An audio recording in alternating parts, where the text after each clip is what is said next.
پہلی امتوں پہ زکوٰۃ 100 میں 10، ہماری زکوٰۃ 100 میں 2.5، اجر زیادہ۔ ان کی زکوٰۃ پہاڑ پہ رکھو جلا دے گی آگ، ہماری زکوٰۃ مالدار سے لے کر غریب کو دے دو۔ کتنی آسانی کر دی۔ ان کا روزہ 24 گھنٹے کا، افطاری سے افطاری، افطاری سے افطاری۔ ہم پر بھی ایسے ہی روزہ فرض ہوا، افطاری سے افطاری۔ ایک صحابی ہیں قیس بن سریمہ رضی اللہ تعالیٰ عنہ، انہوں نے روزہ رکھا۔ اچھا اب وقت کیسے ختم ہوتا تھا؟ مغرب کے بعد کھایا، آنکھ لگ گئی 1 منٹ بھی تو اگلا روزہ شروع ہو۔ سورج ڈوبنے کے بعد اگر آنکھ لگ جاتی تھی تو ٹائم ختم۔ یہ اونٹ چرانے والے، کھیت میں کام کرنے والے، یہ آئے بیوی سے کہنے لگے کوئی افطاری ہے؟ کہنے لگے کوئی نہیں، لیکن تو تھک ہار کے آیا، میں تیرے لیے کوئی انتظام کرتی ہوں۔ وہ چلی گئی ان کے لیے کوئی افطاری ڈھونڈنے، ان کی آنکھ لگ گئی، ان کو دیر ہو گئی، سورج ڈوب گیا۔ وہ آئیں، سورج ڈوب چکا تھا تو ان کا ہے ہلک تھا یا قیس، ہلے ارے قیس مارا گیا۔ تو ان کی آنکھ کیا ہوا؟ کہا اگلا روزہ شروع ہو گیا۔ کہا اوئی اب کیا بنے؟ ظہر کی نماز میں تو ان کا برا حال، گر رہے۔ یا رسول اللہ، آپ نے پوچھا قیس کیا ہوا؟ کہ یا رسول اللہ مزدور آدمی ہوں، مزدوری کر کے آیا، آنکھ لگ گئی، بیوی کو کھانا لانے میں دیر ہو گئی، اگلا روزہ شروع ہو گیا، ہمت نہیں یا رسول اللہ۔ اوہو، یہ امت تو نبیوں والے کام والی امت ہے، اس کے ذمہ صرف اپنے، تم خود سوچو اگر ہمارے ذمہ صرف عبادت ہی ہوتی تو عرب سے باہر اسلام پھیلا کیسے؟ نماز سے پھیلا، حج عمرے سے پھیلا، روزے اور زکوٰۃ سے پھیلا، ارے تبلیغ ہوئی تو اسلام پھیلا۔ اوہو، چلو میرے بندو، میرے رب کا کلو واشربو حتی یتبین لکم الخیط الابیض من الخیط الاسود من الفجر۔ چلو میرے بندو، ساری رات تمہارے لیے کھانا جائز، پینا جائز۔ اچھا جب روزہ شروع ہوتا تھا تو بیوی حرام، دن میں بھی حرام، رات میں بھی حرام۔ تو شروع میں روزہ بھی ایسا تھا، بیوی دن میں بھی حرام، رات میں۔ جب افطاری ختم تو روزہ شروع ہو گیا۔ ایک صحابی آ گیا، یا رسول اللہ میں تو مارا گیا۔ آپ نے کہا کیا ہوا؟ کہ میں روزے کی حالت میں بیوی کے پاس چلا گیا۔ ہم نے کہا اچھا تو پھر تو غلام آزاد کر، اس کا کفارہ۔ کہ میرے پاس پیسہ ہی نہیں، میں کہاں سے آزاد کروں؟ کہا پھر تو 60 مسکینوں کو روٹی کھلا۔ وہ کہنے لگا میری اپنی پوری نہیں ہوتی، 60 نو کتھوں کھواؤں؟ پھر آپ نے کہا پھر 60 روزے رکھ۔ وہ کہنے لگا ہے کہ روزے آئے چاند چاڑ ہے، 60 روزے میں کی کروں؟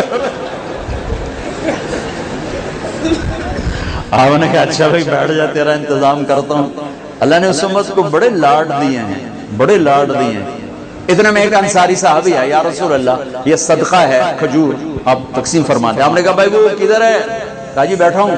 کہا یہ لے جا اور مدینے کے 60 غریب گھروں میں تقسیم کر دے۔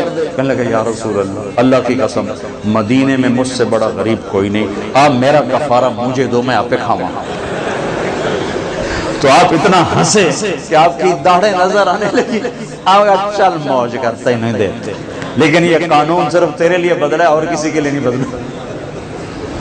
اس امت کو تو یوں اللہ نے لاڈ لڈائے، رات کو کھانا بھی حلال، بیوی بھی حلال، اور اجر بڑھا دیا۔ روزے تو سب پہ آئے لیکن ان کا روزہ بڑا سخت، بول بھی نہیں سکتے۔ انی نذرت للرحمن صوما فلن اکلم اليوم انسیا فاتت به قومها تحمله قالوا یا مریم لقد جئت شیئا فریا یا اخت ہارون ما كان ابوك امرأ سوء وما كان امك بغیا فاشارت الیہ۔ جبریل کہہ رہے ہیں حضرت مریم سے یہ بچہ لے جا، عیسیٰ علیہ السلام۔ تو لوگ کہیں گے یہ کیا ہے؟ تم کہنا میرا روزہ ہے، اور روزے میں تو ہم بول نہیں سکتے۔ بنو اسرائیل کا روزہ بولنا بھی نہیں، کھانا بھی نہیں، پینا بھی نہیں۔ ہیں وہ سچ بھی بولتے تھے تو ان کا روزہ ٹوٹ جاتا تھا، تم جھوٹ بھی بولو تو نہیں ٹوٹتا، خراب ہو جاتا ہے، ٹوٹتا نہیں۔ پھر ہمیں عجب نام دیا رمضان۔ رمضان، رمضان کو رمضان کیوں کہتے ہیں؟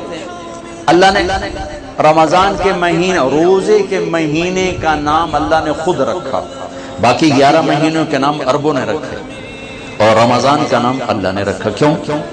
کہ رمضان کا نام تو قرآن میں آ رہا ہے، محرم، صفر، ربیع الاول، ربیع الثانی، جمادی الاولی، جمادی الثانی، رجب، شعبان، شوال، ذوالقعدہ، ذوالحج، یہ نام تو قرآن میں نہیں ہے، لیکن شہر رمضان الذی انزل فیہ القرآن، رمضان قرآن میں ہے، اور قرآن کائنات کے پیدائش سے بھی پہلے لکھا گیا، لوح محفوظ پر لکھا گیا، ابھی عرب چھوڑ، ابھی آدم کا وجود نہیں تھا، اور قرآن میں شہر رمضان آ گیا تھا۔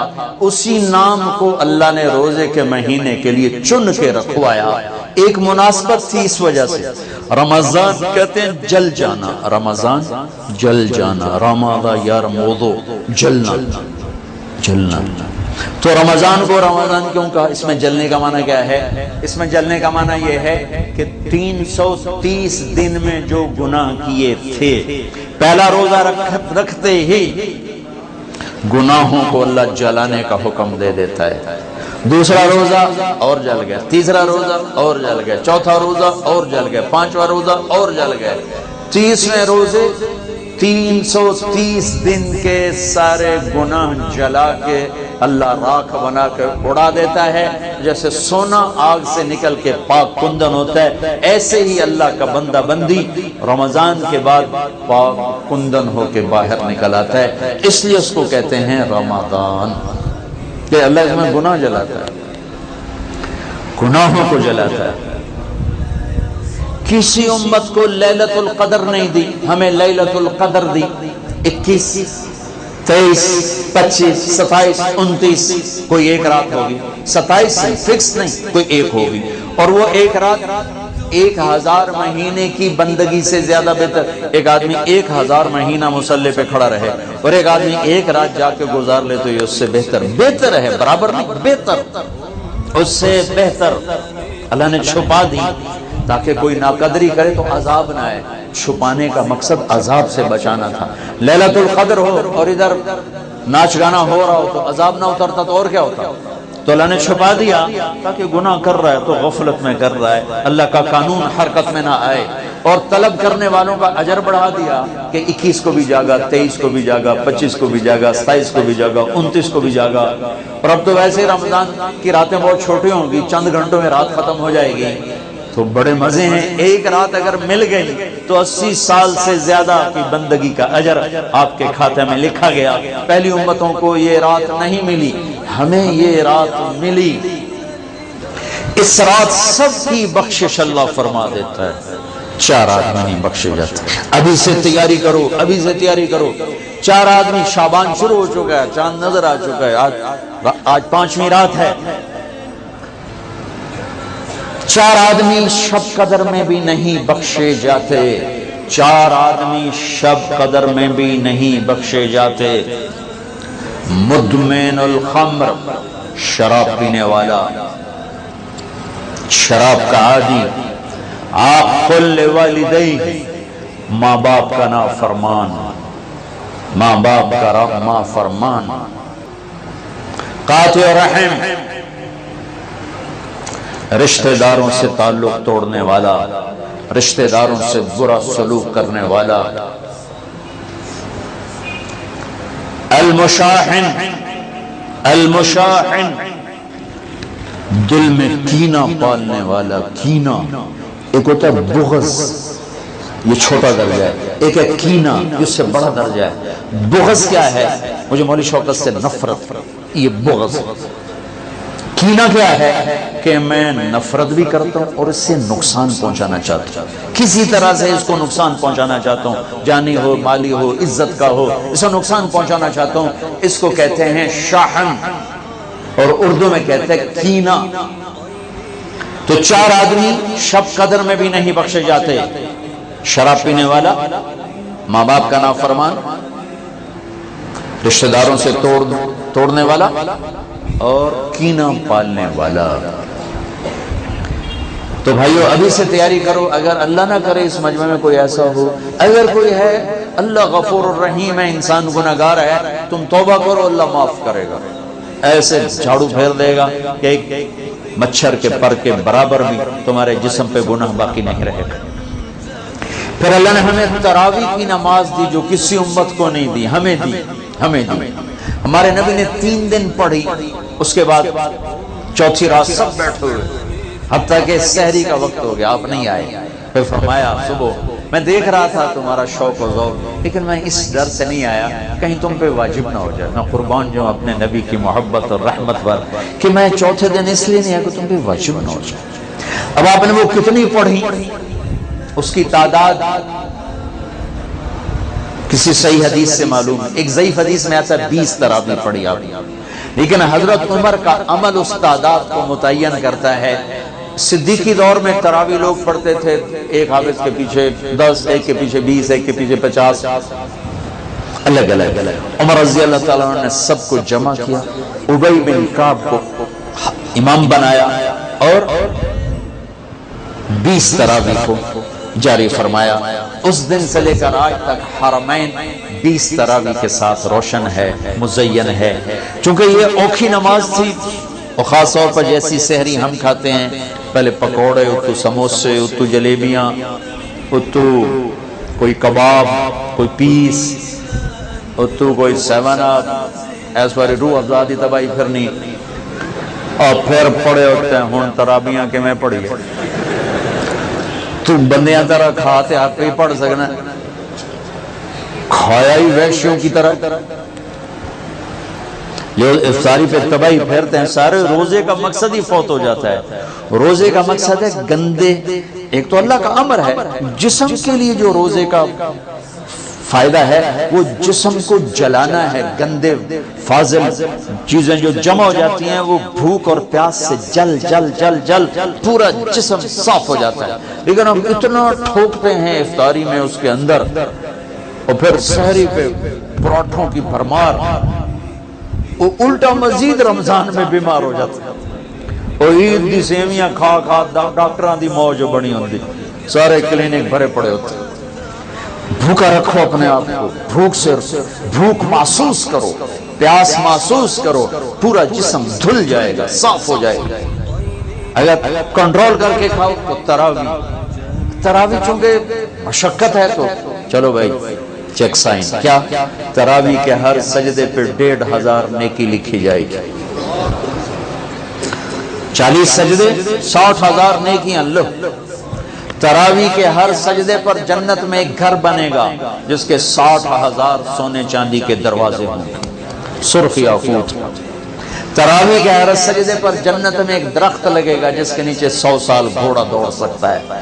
اور آخری رات، روزے کی آخری رات، اللہ تعالیٰ اپنے فرشتوں سے فرمائے گا کیا بدلہ ہے اس مزدور کا جو کام پورا کر دے؟ فرشتے کہتے ہیں اللہ اس کی مزدوری دے دی جائے کہ پھر تم گواہ رہو رات کی تراویح اور دن کے روزے کے بدلے میں نے امت محمد کو معاف کرتا، ان کے سارے گناہ معاف کرتا۔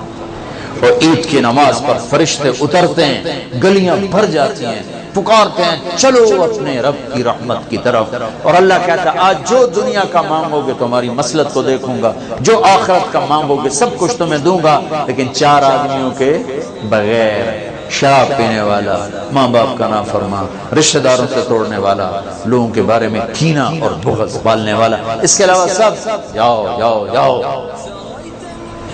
پھر ہم نے اعتکاف رکھا کہ اللہ سے دوست، نماز لا الہ الا اللہ محمد رسول اللہ، یہ کلمہ معرفت ہے، پہچان پیدا ہوتی ہے، نماز سے محبت پیدا ہوتی ہے، محبت، اور روزے سے عشق پیدا ہوتا ہے، چونکہ بھوکا پیاسا رہنا آدمی کو عاشق بنا دیتا ہے۔ عاشق ہوں میں عشق کماویں، دل رکھیں وانگ پہاڑاں ہو، سہ سہ بدیاں ہزار غلام ہیں کر جانے باغ بہاراں ہو، منصور جائے چک سولی دیتے جڑے واقف کل اسراراں ہو سجدیاں سر چائین باہو توڑے کافر کہن ہزاراں ہو عاشق سوئی حقیقی جڑا قتل معشوق دے مننے سر نہ جوڑے تے مکھ نہ موڑے بہمیں 100 تلواراں کھنے سچا عشق حسین علی دباہو سر دتے تے روز نہ بننے بھوک پیاس عاشق بنا دیتی ہے تو لا الہ الا اللہ محمد رسول اللہ پہچان نماز محبت روزہ عشق اور حج دیوانگی پھر حج کیا ہے وہ عاشق ملاقات چاہتا ہے اور عاشق کے لیے بند سنورنا تو شان عشق ہی نہیں شان عشق میں دیوانگی ہی شان ہے لہذا کپڑے اتار دے 2 چادریں ٹوپی اتار دے عزت کی نشانی ہے جوتا بھی اتار دے چلو شاید کانٹے چبھیں ایسا جوتا پہن جو برائے نام جوتا ہو صرف تیرے تلوے کی حفاظت کرے ایسا جوتا برائے نام خوشبو نہیں لگانی کنگھی نہیں کریں جوئیں پڑ جائیں نہیں مار بیوی کو نہیں دیکھنا بس اب میرا عاشق بن کے آ تیرے پوچھے اس بہانے مجھے دن سے رات کرنا کبھی اس سے بات کرنا کبھی اس سے بات کرنا یہ طواف کی حقیقت ہے طواف بھی تو عبادت کی شکل تو کوئی نہیں عبادت تو یہ تو عبادت کی شکل ہے سجدہ رکوع اور طواف میں احرام باندھا ہوا پکار رہے ہیں چیخ رہے ہیں اور چکر لگائے جا رہے ہیں چکر لگائے جا رہے ہیں کیا کر رہے ہو یہ ڈھونڈ رہا ہے اچھے کوٹھے تے چڑھ دیکھاں ابھا دیکھاں لمحہ دیکھاں ڈٹھی دل کو دیواں ٹیکاں سجن مل سم کے مر پوساں یہ وہ ہے ابھا دیکھاں لمحہ دیکھاں خواجہ غلام فرید طواف کیا ہے عشق کی انتہا ہے کدھر ہے میرا محبوب کدھر ہے کدھر ہے کدھر کدھر جنید بغدادی رات کو طواف کر رہے تھے اندھیرے میں ایک لڑکی طواف کر رہی تھی اور شعر پڑھ رہی اب الحب ان یخفا وکم قد کتمتہ فاصبح عندی قد اناخ وطنبا اذا اشتد شوقی ہام قلبی بذکرہ وان رمت قربا من حبیبی تقربا میں نے محبت کو بہت جھٹکا بڑا دامن بچایا بڑی جان چھڑائی پر محبت نے ڈیرے ڈال دیے خیمے گاڑ دیے تنابیں کس دی مجھے بے بس کر دیا میں اس کے عشق میں مر گئی میں اس کے عشق میں جیتی ہوں مرتی ہوں نظر آتا ہے تو جی اٹھتی ہوں نہیں نظر آتا تو مر جاتی ہوں جنید بغدادی جیسا عارف باللہ دھوکہ کھا گیا وہ لڑکی کیسی بدتمیز ہے بیت اللہ میں کیا کہہ رہی ہے تو وہ دیکھ کے ہنس پڑی لولت قالم احجر عن طیب الوسنی جنید میرے اشعار کا مطلب غلط نہ سمجھ جس کے عشق میں تو آیا ہے اسی کے عشق میں یہاں آئی ہوں پھر کہنے لگی یہ تو بتا تو کس کا طواف کر رہا ہے جنید کہنے لگے بیت اللہ کا تو زور سے ہنس پڑی یوں آسمان کی طرف نگاہ دوڑائی کہ میرے مولا یہ تیرے کیسے دیوانے بندے ہیں جو تجھے چھوڑ کر پتھروں کا طواف کرتے ہیں جنید بغدادی غش کھا کے گر گئے ہوش آیا تو لڑکی جا چکی تھی کلمے سے پہچان نماز سے محبت روزے سے عشق اور حج میں ملاقات ملاقات کا سفر ہے یہ پاگل لبیک اللہم لبیک جیسے دیوانہ چیختا ہے چیخو خوشبو لگائی تو جرمانہ دینا پڑے گا ناخن کاٹے تو جرمانہ دینا پڑے گا اتنا مضبوط کر دیا پورا عشق کا نقشہ بنا دیا العج والفج چلانا ای الحاج افضل الشائط الطفل یا رسول اللہ سب سے بہترین حاجی کون ہے کمیلا کچیلا جوئیں پڑی ہوئی جو سب سے زیادہ دیوانہ نظر آئے وہی سب سے بڑا حاجی ہے تو روزہ محبت کو بھڑکاتا ہے آگ لگاتا ہے چونکہ بھوک ایک آگ ہے پیاس ایک آگ ہے جو آتش عشق کو بھڑکا آج جیسے آتش عشق بھڑکتی ہے تو سارا وجود اس کی لپیٹ میں آتا ہے روزہ آتش عشق ہے پر ہمیں بھوک لگتی، مالدار لوگ اے سی میں پڑے رہتے ہیں، اور ویسے ہی 60-70% روزہ رکھتے ہی نہیں۔ اب ہمارے دیہاتوں میں کسی کو پتہ نہیں ہوتا رمضان ہے، کسی کو پتہ ہی نہیں ہوتا۔ تو شہروں میں اللہ تعالیٰ جزائے خیر دے پٹھانوں کو، سرحد کے علاقے میں چاہے کوئی کتنا ہی برا انسان ہے، روزہ نہیں چھوڑے، روزہ ضرور رکھے، روزہ نہیں چھوڑے، اللہ ان کو جزائے خیر۔ ان کی عورتیں بھی، ان کے مرد روزہ نہیں چھوڑے۔ تو اللہ نے اس میں اعتکاف رکھا، ایک دن کا اعتکاف، 10 سال کی بے ریا عبادت سے افضل ایک دن کا اعتکاف، 3 خندق جہنم سے دوری پر۔ جو اعتکاف میں بیٹھے علماء سے پوچھیں ضرور، میں نے اعتکاف والوں میں سے 80% کا اعتکاف ٹوٹتے ہی دیکھا ہے، میں خیمے لا کے بیٹھ جاتے ہیں، پوچھتے ہے کوئی، پوچھ کے بیٹھنا جو بیٹھے۔ پھر ایک اللہ نے رکھا مالدار پر کہ غریبوں کی عید اچھی ہو جائے، ان کو فطر ادا کرو، صدقہ فطر ادا کرو۔ یہ کیا ہے؟ یہ غریب کی روٹی اچھی ہو جائے عید کے دن، اس کے بچے بھی خوش ہو جائیں۔ ہمارے عام طور پر گندم کے حساب سے، میں یہ اس لیے بیان کر رہا ہوں کہ میرا دوبارہ سفر اب انشاءاللہ عید پر ہوگا، ابھی جاؤں گا، میرا یورپ کا سفر ہے، پھر دوبارہ سفر ہے 3 ملکوں کا، اس کے بعد پھر رمضان کا سفر ہے۔ تو اب زندگی رہی تو عید پہ ملاقات ہوگی، تو یہ باتیں میں رمضان میں یہاں بتایا کرتا ہوں، لیکن مجھے لگتا ہے رمضان میں یہاں نہیں ہوگا، تو یہ ساری باتیں میں آپ کے سامنے عرض کر رہا ہوں۔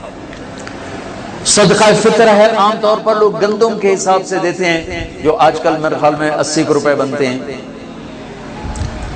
میں آپ کو اپنے نبی کا طریقہ بتاتا ہوں، اس پہ دو تو آپ کو اجر ملے گا۔ ہمارے نبی دیتے تھے صدقہ فطر کشمش کا اور کھجور کا، اور کشمش وہ ہے 3 کلو پوری، اور کھجور آدھی ہے 2 کلو گندم، اور کشمش ہے 3 کلو، تو 300 روپے تقریباً کلو ہے کشمش، جو اچھی ہوتی ہے۔ ایک آدمی کا صدقہ فطر 1000 کے قریب بن جاتی ہے، یا کھجور کے حساب سے دو تو کم از کم ایک آدمی کا صدقہ فطر 300-400 روپے بن جاتا ہے۔ تو ایک گھر میں 4 افراد ہوں، اگر ایک وہ کشمش کے حساب سے تو 4000 روپے جس گھر میں جائے گا وہ اندر سے دعا نکلے، تو اور 4 آدمی 80 کے حساب تو 320 روپے، اس کا شکریہ بھی نہیں آتا۔ جب راستے میں تھے تو وہ ایک فقیر آ گیا، چھوٹے سے گھر کا، تو میں نے بیٹے سے کہا کہ تیرے پاس کوئی 500 روپے ہے؟ کہنے کا نہیں، اور نکالا 100 روپے۔ میں کہا پتر 100 روپے نال دعا نہیں نکلنی، 1000 دے دے۔ میں نے تو کو 1000 دیا تو اس نے یوں ہاتھ پڑے گی، میں کہا ویکھی یہ 1000 دا لگ گیا دھکا، یہ ہاتھ 1000 تو بغیر اٹھتے نہ جا سکتے۔ تو اصل دعا ملے، اندر سے دعائیں کروائی نہیں جاتی، دعائیں لی جاتی ہیں۔ حضرت ابھی دعا کرو، حضرت ابھی ہاتھ اٹھاؤ، ہمیں حضرت دا دل ہوئے نہ ہوئے ہونے ہاتھ اچھاؤ، ہون تو او دی نہیں سنی، ہم نے تیری کی تو سنی، کیونکہ دعا تو اندر کی کیفیت کا نام ہے، الفاظ کا نام دعا نہیں ہے۔ اور یہ سرحد میں تو پٹھان سر چڑھ جاتے ہیں، دعا کا وقت، دعا کا وقت، ابھی ہاتھ اٹھاؤ۔ اور میں نے وہاں دیکھا وہاں رواج، چل ہو گئی دعا، جو اللہ سے مذاق۔ دعا تو فریاد کو کہتے ہیں، فریاد، فریاد، فریاد کرنا سیکھ لو، تمہاری سب سنے۔ تو صدقہ فطر دو کشمش کے حساب سے، تو غریب کی دعا لگی۔ نہیں دل کرتا چلو گندم اور ساتھ کھجور کے حساب سے دے دو، زیادہ ہی دل گھبراتا ہے پیسہ دینے میں، چلو کھجور کے، گندم کے حساب سے تو دو، گندم کے حساب سے تو دو۔ اور یہ اللہ کے راستے میں جا رہے ہیں، دیکھو ساری آسمانی کتابیں رمضان میں اتری، یکم رمضان کو ابراہیم علیہ السلام پہ صحیفے اترے، 2 رمضان کو عیسیٰ علیہ السلام پر، موسیٰ علیہ السلام پر تورات اتری، 6 رمضان کو داؤد علیہ السلام پر زبور اتری، 12 رمضان کو یا 18 کو عیسیٰ علیہ السلام پر انجیل اتری، اور 21 رمضان کو ایک روایت کے مطابق اللہ کے نبی پر قرآن اترا. سارا آسمانی علم رمضان میں آیا ہے، رمضان میں. اور رمضان سے وحی کا سلسلہ شروع ہوا اور دعوت کا سلسلہ شروع ہوا. تو آپ اللہ کے راستے میں جا رہے ہو، آپ کا رمضان گھر میں ساری رات نفل پڑھنے والے، سارا دن مصلی پہ بیٹھنے والوں سے بھی آپ کا رمضان قیمتی گزرے گا کہ آپ کے سونے پر بھی وہ اجر ہے جو گھر میں نفل پڑھنے والے کو بھی نہیں مل سکتا. امت کو دعوت کا کام ملا تو اس کے اعمال کی طاقت بڑھا دی، اس کے اعمال کا اجر بڑھا دیا گیا. تو بھائیو، ابھی شعبان ہے تو شعبان میں بھی ایک رات ہمیں ملی ہے. ہاں یاد آ گیا، 15 شعبان کی رات.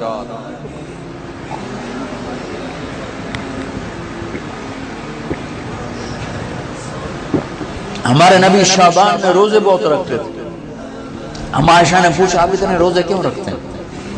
کہ اس میں ایک رات ہے جس میں عمل اللہ کی بارگاہ میں پیش کیا جاتا ہے. میں چاہتا ہوں جب میرا عمل پیش ہو میں روزے سے ہوں. 15 شعبان کی رات جس دن اعلان ہوتا ہے، آئے ہوئے ہوئے، ویسے تو اللہ کو سب کچھ لکھا ہوا ہے لیکن فرشتوں میں اعلان 15 شعبان کو ہوتا ہے، یہ ہوگا، یہ ہوگا، یہ مر جائیں گے. تو اوپر ان کا نام مردوں کی فہرست میں ہوتا ہے، نیچے وہ زندہ ہوتے ہیں. فرشتے ان کو دیکھ کے ہنستے ہیں کہ کیسا بے وقوف ہے، اوپر موت کے فیصلے ہیں، لڑائیاں کر رہا ہے، جھگڑے کر رہا ہے، سود کھا رہا ہے، رشوت لے رہا ہے، زنا کر رہا ہے، جھوٹ بول رہا ہے، جوئے کھیل رہا ہے، قتل کر رہا ہے، ڈاکے ڈال رہا ہے، اوپر موت کا فیصلہ ہو چکا. تو 15 شعبان کی رات اس کا روزہ رکھتے تھے. اس کے لیے کوئی مخصوص عبادت کو نہیں. ہمارے پنجاب، ہمارے پاکستان میں بہت عجیب و غریب، لیکن بہرحال جو بھی عبادت کرو، جتنی کرو ٹھیک ہے، لیکن کوئی مخصوص عبادت اللہ کے نبی کی طرف سے منقول کوئی نہیں. رات ضرور ہے، اور اس رات بھی میرے نبی نے فرمایا اللہ 15 شعبان کی رات اپنے بندوں پہ نظر دوڑاتا ہے. 2 کے سوا سب کے لیے معافی کا اعلان کرتا ہے، ایک مشرک اور ایک کینہ پالنے والا، جو میں پہلے بیان کر چکا ہوں. ایک مشرک اور ایک کینہ پالنے والا، یعنی کسی کو نقصان پہنچانے کے منصوبے بنانے والا، کہ ان 2 کے علاوہ اللہ تعالیٰ باقی سب کو معاف کرتا ہے. اور اللہ کہنا اللہم بارک لنا فی رجب و شعبان، یا اللہ ہمارے رجب اور شعبان میں برکت عطا فرما، وبلغنا الی رمضان، اور رمضان ہمیں نصیب فرما.